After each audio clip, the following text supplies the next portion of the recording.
Greetings to you. Zimbabweans should not be detracted from their focus on turning around the economy by the country's enemies threatening to effect and strengthen illegal sanctions on the country, wrote the Chronicle. The recent resolution by the European Union Parliament for the bloc to effect and strengthen sanctions on Zimbabwe should instead spur Zimbabweans to work hard to bust the sanctions and turn around the economy.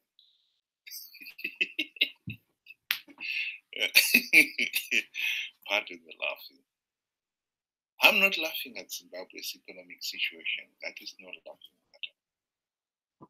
I'm laughing at the idiotic and oxymoric argument by the Chronicle. Surely the European Union is a sovereign entity and therefore has every right to decide who they will trade with and under what conditions. All this talk of illegal sanctions, therefore, is just idiotic. The argument that sanctions are the root cause of the country's economic demise is another Zanu PF propaganda that was discredited in 2016 when the then President Robert Mugabe admitted that the country was being swindled of $15 billion in diamond revenue alone. After decades of the regime denying that corruption was rampant and that it was the cancer killing the economy, he finally admitted it. Mugabe never arrested even one diamond swindler. Mnangagwa is now in his second year in power, and he too has to arrest one swindler. We all know the same players are still operating in Marange and Chiazo. The wholesale looting is still going on, and the Chronicle and all the other apologists know it. How many nations in this world can sustain a 15 billion hemorrhage, much less thrive, particularly a nation like Zimbabwe with a mere $10 billion GDP. Zimbabwe's economy has been in decline ever since the country gained her independence and Zanu PF took office in 1980. By the time the West imposed the sanctions in 2002, the country's economy was already on its knees. Zimbabwe adopted the first of two 5-year economic structural adjustment programs, ISAP, in 1990, in the hope of reviving the economy. Both programs failed to revive the economy. By the late 1990s, the people of Zimbabwe themselves realized that Zanu PF's misrule was the cause of the economic decline. And they started demanding meaningful political change, including free, fair, and credible elections, as the only way the nation would get a competent government. Sadly, the nation has been disappointed because all their efforts to have free, fair, and credible elections have so far come to nothing. The best chances to implement the democratic reforms necessary for free and fair elections were during the 2008 to 2018 GNU, when the Zanu PF government was forced by SADC to accept the need to implement a raft of democratic reforms. The task of implementing the reforms fell on Morgan Tsvangirai and his MDC friends. They failed to get even one reform implemented in 5 years. Mugabe bribed the MDC leaders with the trappings of the gravy train, generous salaries and allowances, limos, $4 million mansion for Tsvangirai, etc. With their snouts in the feeding trough, the MDC leaders forgot about the reforms. The key to Zimbabwe's economic recovery is good governance, and that is only possible if the country has free, fair, and credible elections. Today, with the country's economy in total meltdown, 75% of the population are living on US $30 or less a month, which is less than 5% of the US $650 per month poverty line. The need for meaningful democratic change and free and fair elections is more urgent now than ever. When Mnangagwa seized power in the November 2017 military coup, he promised to hold free, fair, and credible elections. He failed to keep his promise and plunged the nation into this worsening economic crisis. Investors and lenders would not do business in a pariah state ruled by corrupt and lawless thugs. The EU had a 240-strong election observer team, and their final report made it clear the elections were rigged. Major shortcomings in the pre-election environment impacted on the free expression of the will of the electors. State resources were misused in favor of the incumbent, and coverage by the state media was heavily biased in favor of the ruling party, stated the team's final report. Further, the Electoral Commission lacked full independence and appeared to not always act in an impartial manner.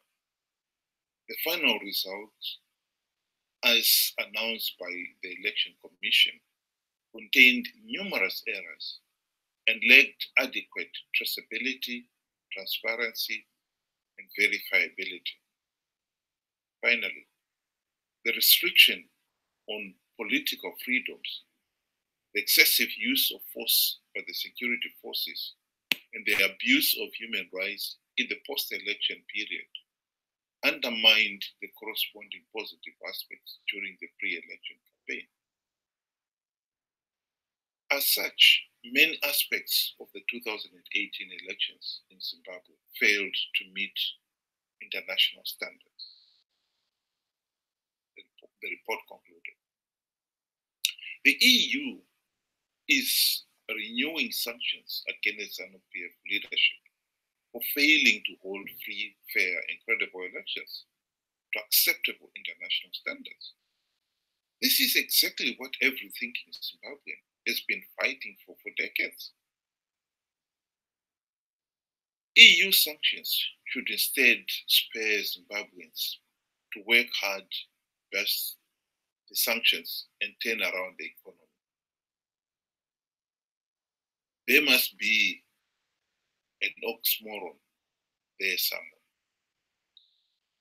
Why would Zimbabweans work hard to retain a dictatorship that has denied them their freedoms and human rights, including the right to free elections, right to a fair share of the nation's wealth, and even the right to life itself?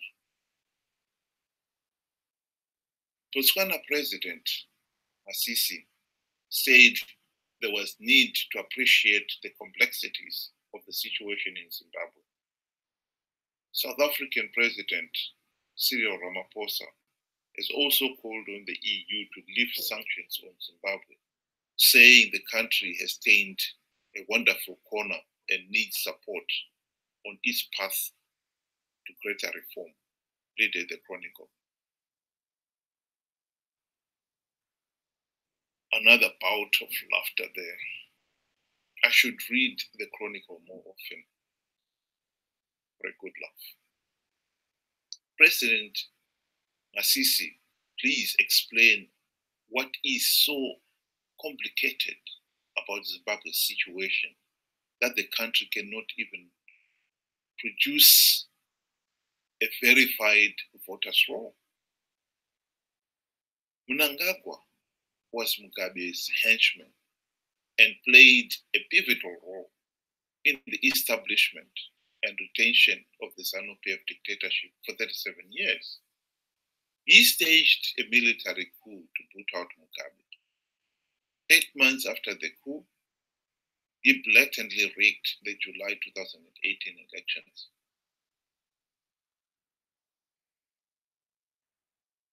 After he has used the state security machinery to beat, rape, arrest, and even shoot to kill civilians, to cow the populace into subservient submission.